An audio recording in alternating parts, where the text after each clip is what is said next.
Assalamualaikum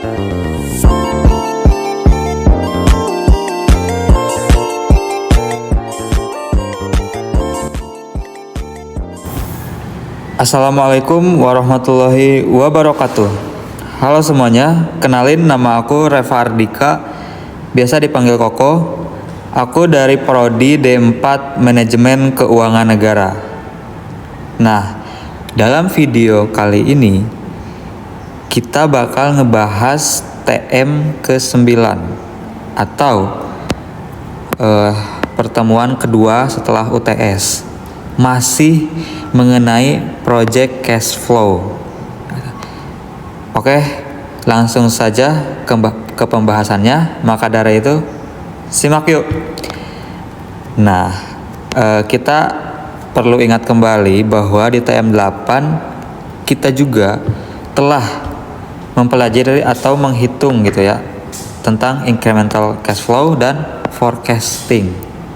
Nah, forecasting di TM8 kita itu titik beratnya perhitungannya itu ada di free cash flow, hati-hati terhadap inflasi dan replacement gitu ya. Titik berat perhitungannya itu.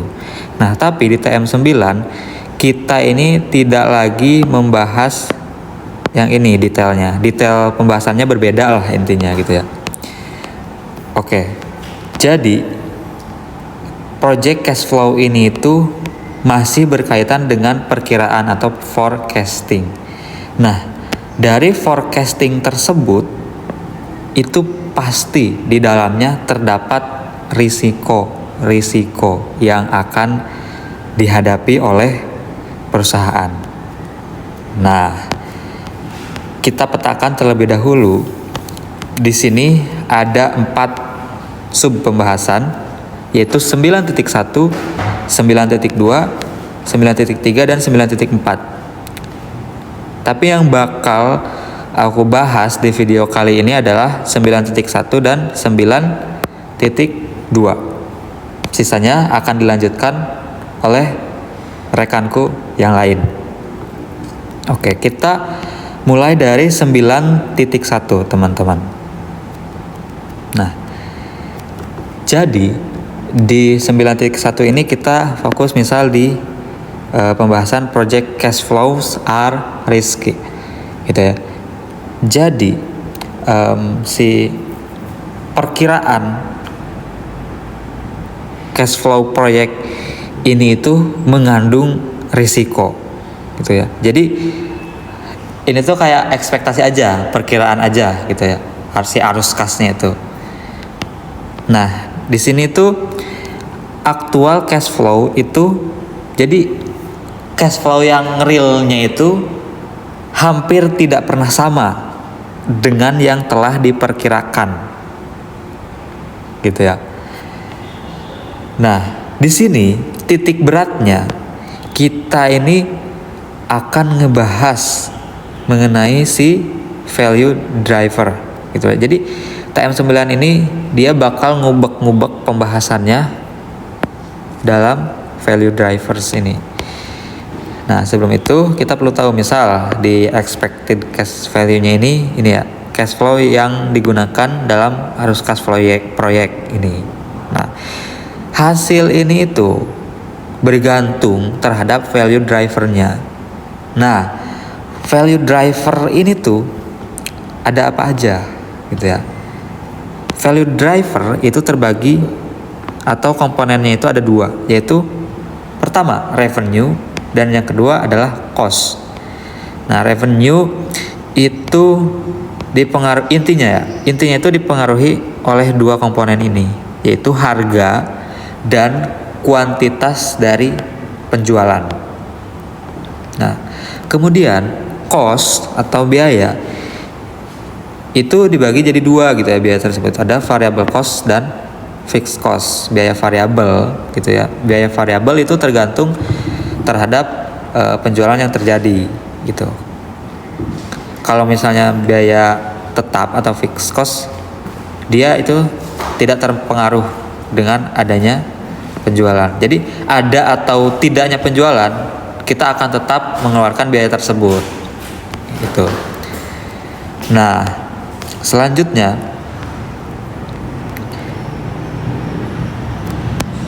yang poin ini.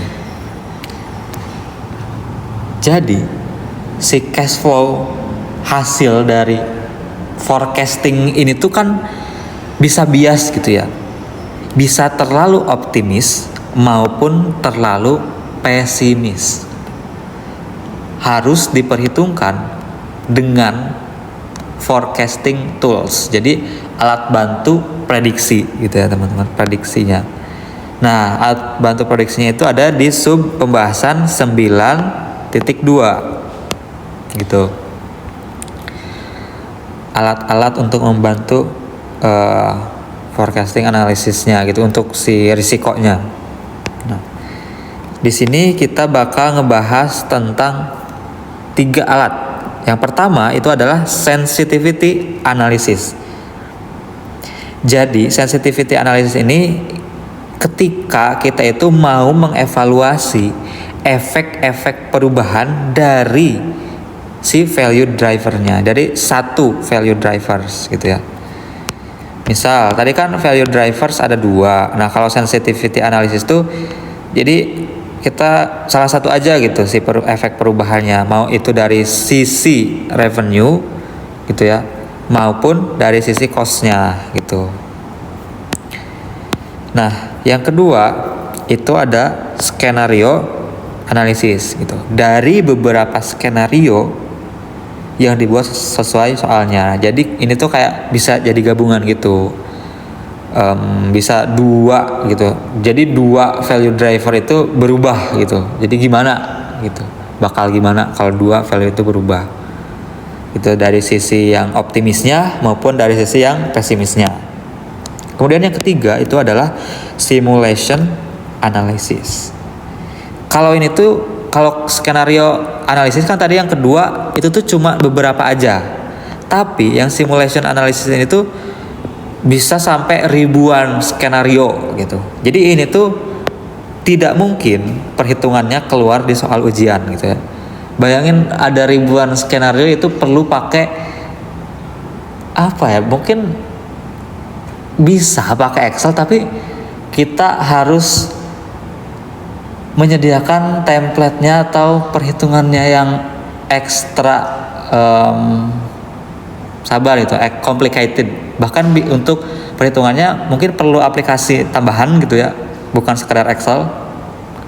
Nah tapi itu kita skip dulu karena ini kita perlu tahu, namun di ujian itu kemungkinan kecil gitu atau bahkan tidak akan keluar. Jadi yang keluar ini tuh yang ini nih, yang 2, yang sensitivity dan skenario gitu. Nah kita bahas ya dari yang pertama dulu, sensitivity analysis. Jadi menguji dampak perubahan satu variabel aja gitu ya terhadap NPV si proyek. Misal bagaimana misalnya jika harga jual turun, jadi harga jual aja yang turunnya dengan asumsi variabel lain itu tetap gitu ya. Nah ini nih, kita tuh mainin atau ngotak-ngatik si value driver. Tadi kan contohnya gimana sih kalau misalnya gimana efeknya terhadap NPV ketika yang berubah itu harga jualnya aja gitu ya. Berarti ini tuh si price ini itu mempengaruhi revenue gitu ya, value driver yang pertama gitu. Jadi satu aja yang berubah. Misal yang berubah itu biaya variabelnya aja bisa juga, ataupun fixed cost-nya aja itu dari segi cost gitu. Itu sensitivity analysis. Jadi salah satu value drivernya gitu antara sisi revenue maupun cost yang mengalami perubahan. Oke teman-teman. Yang kedua itu adalah skenario analisis. Jadi skenario analisis ini tuh kita menganalisis berbagai kombinasi perubahan beberapa variabel sekaligus gitu ya. Nah, contoh kalau misalkan skenario itu tuh optimis gitu ya. Harga penjualannya naik dan biayanya kita turunkan. Itu optimis kan? Itu forecasting yang optimis gitu. Dan yang kedua itu adalah skenario yang pesimisnya.